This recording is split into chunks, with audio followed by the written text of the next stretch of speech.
계속해서 대구 경북 소식입니다. 대구 경북을 흔히 보수의 성지라고 하는데요. 보수 정치인들은 지역과 지역민을 어떻게 생각할까요? 선거철 행태를 보면 성지라기보다 달면 삼키고 쓰면 뱉는다는 속담처럼 가볍게 보고 있지 않느냐는 생각이 들 정도입니다. 보도에 양관희 기자입니다. 김문수 전 경기도지사는 국회의원 출마를 앞두고 3년 전 대구 당협위원장을 맡았습니다. 부천에서 국회의원 3선과 경기도지사 2번을 거친 김 전 지사는 대구에 뼈를 묻겠다는 각오를 밝혔습니다. 지난 총선에서 김부겸 의원과 맞붙어 낙선한 뒤 낙선 인사조차 제대로 하지 않았습니다. 이번에는 6.13 지방선거를 앞두고 서울시장 후보로 나선다며 아무런 입장 표명조차 없이 대구를 떠나버렸습니다. 낙선의 그런 부족한 모습만 보여드리고 서울로 오게 된 점에 대해서 굉장히 죄송스럽게 생각합니다. 정치적으로는 다시 대구에 오실 그런 계획은 없으십니까? 서울시장 선거를 앞두고 제가 그 말씀드리기에 적절치 않다고 생각합니다. 홍준표 당대표는 마지막 정치 인생을 대구로 옮겨 하겠다며 대구 북구을 당협위원장까지 맡았지만 지방 선거용에 불과하다는 분석이 나옵니다. 선거에 출마 안 하시고 당협위원장은 좋은 사람 나타나면 물려주고 본인은 당협위원장직에서 물러나겠다 그 말씀이시고요. 제 생각에는 적어도 연말까지는 계실 거고요. 보수의 성지로 불리는 대구 경북이지만 위기의 정치인들이 자신의 정치적 입지와 재기를 위한 발판으로만 여기고 있지는 않은지 한번 짚어볼 부분입니다. MBC 뉴스 양관입니다. 지방선거가 2달 앞으로 다가오면서 경찰이 선거사범 수사상황실을 설치했습니다. 대구지방경찰청은 선거사범 수사전담 인원을 50% 늘려 수사상황실을 만들고 24시간 단속체제에 들어갔습니다. 경찰은 금품선거와 흑색선거, 여론조작과 선거폭력, 불법단체 동원을 5대 선거범죄로 정하고 엄정하게 수사하기로 했습니다. 공무원들이 선거에 개입하는 행위를 집중 단속하고 토착 세력과 조직폭력배가 선거에 개입하는지도 살핍니다. 영화 설국열차를 보면 곤충을 먹는 장면이 나오는데요. 이 영화처럼은 아니지만 이미 곤충은 식용으로 활용되면서 새로운 농가소득원으로 떠오르고 있습니다. 곤충 산업이 2020년이면 1조 원대까지 커질 만큼 폭풍 성장하고 있습니다. 한태현 기자가 보도합니다. 성주군 대가면에서 곤충을 사육하고 있는 최재화 씨 부부는 300제곱미터 건물에서 특이한 이름을 가진 곤충을 키우고 있습니다. 곤충 이름은 갈색 거저리. 농림부는 이 갈색 거저리 애벌레를 식용으로 쓰기 위해 고소해란 새 이름을 붙였습니다. 어려운 거 없어요. 지대로 다 나오고 삶아가 말리면 돈 되는데. 고소해 사육이 좋은 게 나이 드신 분들한테는 아주 좋다고 생각을 합니다. 사육을 하는 그 과정이 적당한 운동도 되고.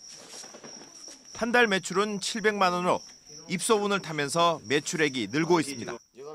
최 씨 부부처럼 곤충을 사육하는 농가는 경북에서만 400가구에 가깝습니다. 한 해 전보다 150가구 늘었습니다.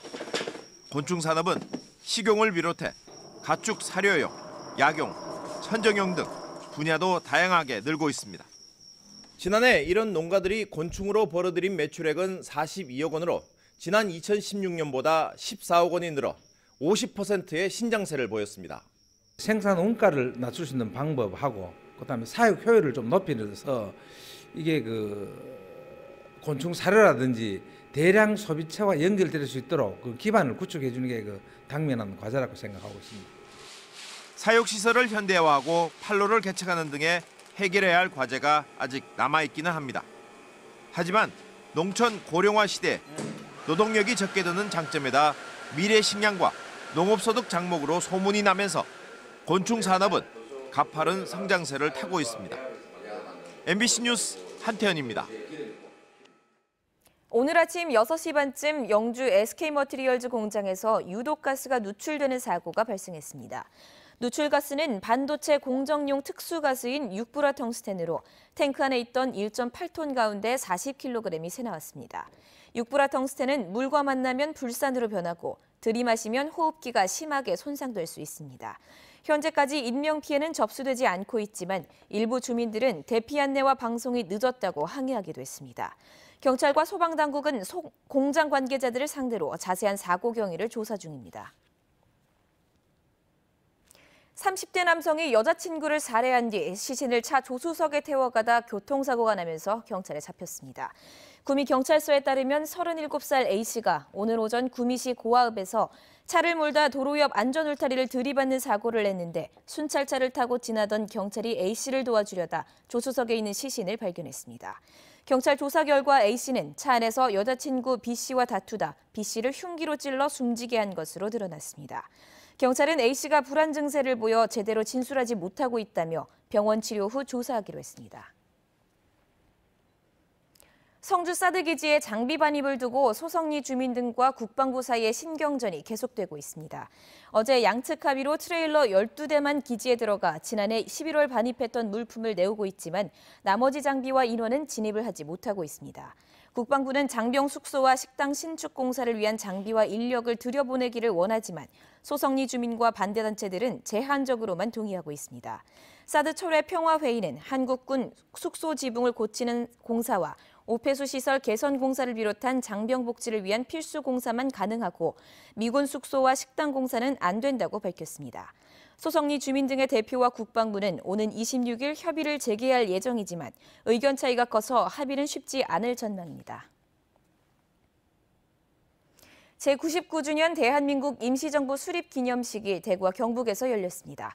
광복회 대구시 지부는 어린이회관에서 기관단체장과 보훈 관계자 등 250여 명이 참석한 가운데 기념식을 열고 애국 선열에 숭고한 자주독립 정신을 기렸습니다.